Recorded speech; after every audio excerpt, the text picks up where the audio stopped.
So how did we get from that to this? Okay, stay with me here. I'll try not to get too deep into the weeds, but you all know my love for drawing parallels by now, so I think to understand the question, we have to go back to this. For those old enough to remember, there was a strange shift in consumer taste that occurred almost overnight in the 90s, where suddenly sport utility vehicles became popular. It's not that they hit the market and magically everyone ran out to the dealer. Most models had been around since the 80s, but something clicked. And just like that, people were trading in their hair metal cassettes and trading in their station wagon and conversion vans with them. They signed up for Columbia House to get that fresh batch of CDs for a penny and began filling out that sun visor CD jacket in their new ride with albums from Pearl Jam, Nirvana, and Alice in Chains, along with some random crap like Space Hog or the Verve Pipe. And let's not forget the Mariah Carey CD that you'd hide in the stack for when no one else was in the car. Oh, it seemed like such a clever good plan. You'd get away with it. Till you'd forget it was in the deck and your passenger would switch from the radio to the CD player. What the?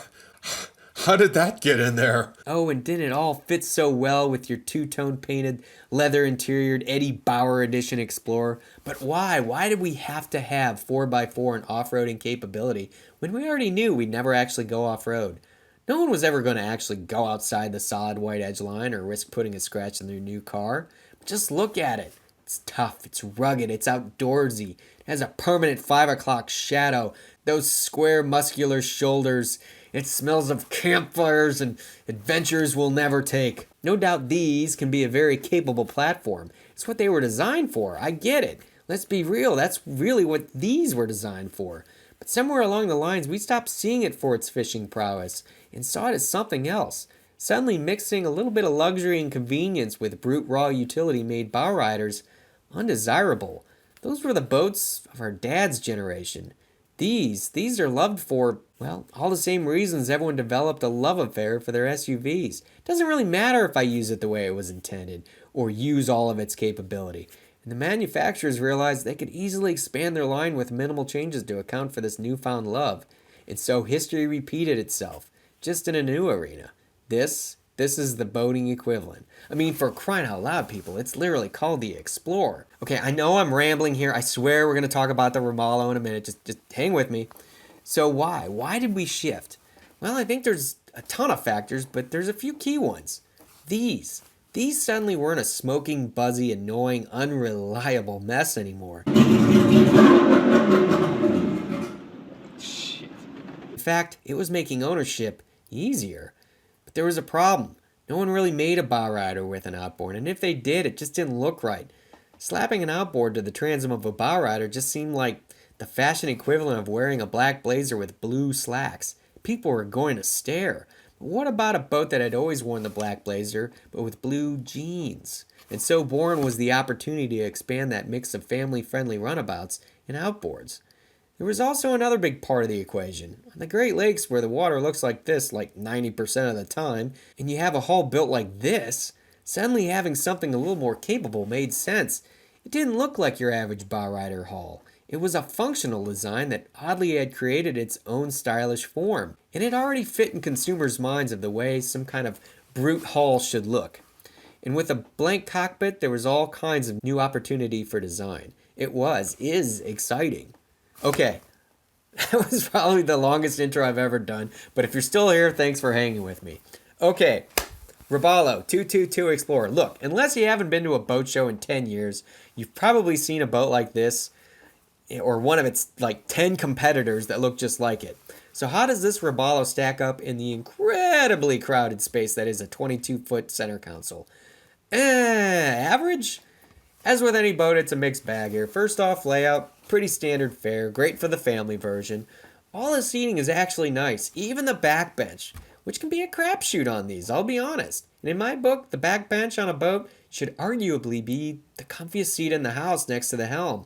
And for that matter, all the vinyl is actually really nice as well. Nice mix of materials. I always get a little nervous when you start mixing in dark colors, But they did it the smart way by using this textured stuff versus the traditional vinyl. And hooray, no wood bases, which again is pretty common these days. Thank God. Hardware is nice. The low profile handrail in the bow fits nice, it's out of the way. Tow rail is a nice touch. I like the T-top structure, although I wonder how hot that black can get. And seriously, I thought all T-tops were hardtops by now. I don't get the extra frame inside around the front, but whatever, it just seems more blinding than it needs to be. The plexi wind deflector is okay, it could be thicker, but given it's tucked inside this T-top frame, it should be protected from any kind of accidental impacts or snags. From a design standpoint, I'm not a fan of this console. The dash layout is just strange. First off, why the centered wheel when you have twin seats? And then the splitting of the switches to either sides of the console, I just feel like the second person would get their personal space invaded constantly, with the driver having to constantly reach across their face to activate switches, or gently caress their balls with the back of their hand as they turn the wheel. And while the Garmin and the ship to shore were likely dealer installed, it's a bit of a mess. And there's just not a lot of space for the large screened instruments, which are kind of the new norm on the market today. To my point, this owner had to slap a mount on the T-top just to make more room. I get I'm being nitpicky here, but when you're dropping probably, $70,000 for a boat like this, you should be nitpicky. But honestly, my biggest nitpick here is while the controls are an easy reach from either sitting or standing, what the frick happened to the footrest? I mean, it's just a cutout that was dropped in. More on that in a minute. Was it installed too low? If you sit down, your feet just dangle with nowhere to put them, and trust me, that's going to get old quick. Never a fan of cutout inserts in the deck. Some of these feel a little flimsy, just begging for cracks to develop. I know the inserts are a cost-saving mechanism, but I feel like that cost rarely gets passed down to you. The use of starboard here is a little strange. You typically see this stuff used for cutting boards or as a structural material, because it's not necessarily pretty. And it's looking like an obvious substitution back here. I will say, while the back bench is a nice place to sit, it's a pain in the dick when it comes to get access below it. These snaps are a pain and just cumbersome. And if you love that pain, you'll love the little transom door. How did they screw this up? Remember that Formula 33 SS I did? That was beautiful. You could just flick that thing in back and forth into place, like a soft closed cabinet drawer in a high-end kitchen. This is like trying to work a dull can opener on the bottom of the can. From a fishing perspective, it's not the best. I mean, even the bait well is a pain to get to, and it's kind of small, but still lots of fishability and good rod storage all the way around the boat. But I'm sure only about half the people that buy this particular model will fish from it, more than a handful of times. That's not what this model is about. Just like the 90s SUV, just because you can climb rocks doesn't mean you will. And look, there's some serious downsides to center consoles. If you're looking for wind protection, this ain't it. Almost everything has to be fastened down or at risk being blown out of the boat. The T-top is pretty limited from a shade perspective, and with any boat, there's always the balancing game between having lots of easy accessible storage or a roomy cockpit. Center consoles by nature put the roomy cockpit first, and just forget the swim platform. They borderline are non-existent.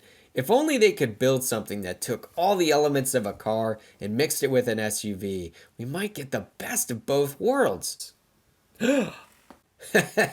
Yeah, that's a whole different topic. And on that note, if you need me, I'll be in the garage wrenching on a real SUV. Till next time, thanks for watching, guys.